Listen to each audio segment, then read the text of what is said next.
Parfois, les océans tout entiers disparaissent en spirale, par d'infimes creusets dans la chair de la terre, pour se déverser lentement dans les laves souterraines et créer un épais nuage de brumes épaisses et blanches, paysages de vallées, crevasses plus grandes que les montagnes, où gisent des poissons agonisants, des pétroliers échoués. Parfois, le geste se répète sur l'extension de l'être, pour en faire jaillir l'esprit avec lequel on écrit. Et tout s'écoule dans la fatalité et le désespoir. Nous saisissons le boîtier qui parle et nous répond, et les hommes médecine viennent par dizaines récupérer les restes de nous-mêmes, une grande curée. Parfois, l'amour dans le calme et la contemplation tendre, l'admiration du cycle de la terre et du ciel, nous plonge dans une extase aux reflets dorés, et la méditation s'impose d'elle-même, devant le grand mystère et son chant, un cercle noir parfait sur fond blanc, l'infini et le chaos dansant.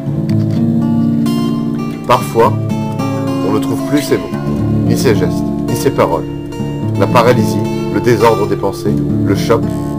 Alors on essaye d'apprendre à réécrire, à parler à nouveau, et on répète les psalmodies en boucle pour les infuser, dans le semi-silence de la cellule verte et blanche. Les gens se désolent, ne comprennent pas, pleurent même, de plus rien espérer.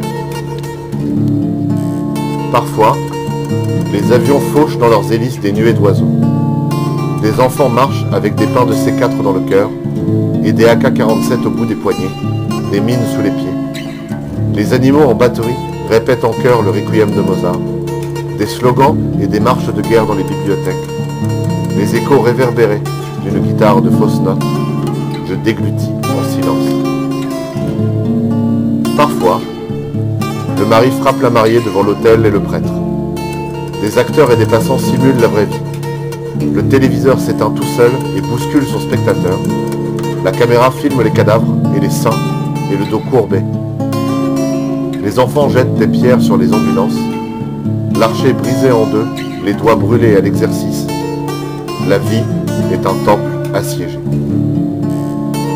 Parfois, l'océan démembré se transforme en une bouche immense et avale un à un les frêles navires de la volonté. Un siphon immense les aspire en spirale bleue nue. Ils tournent de plus en plus vite et rapetissent, s'écrasent sur eux-mêmes en dodécaèdres, figures géométriques d'acier et de bois, tenues dans une main. Parfois, le désir se fait plus fort que nature.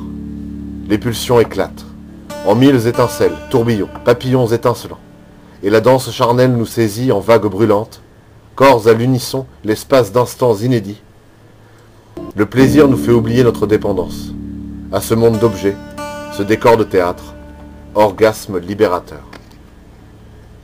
Parfois, l'ami vient toquer à la porte du cimetière, un sourire cousu main, les bras débordants de mystérieuses et tendres offrandes, pour célébrer le jour comme un perpétuel anniversaire, puis il s'en va, bien heureux, vers les soleils effacés, pour ne plus jamais paraître, sinon sur l'impact froid d'un papier imprimé, usé jusqu'à la corne.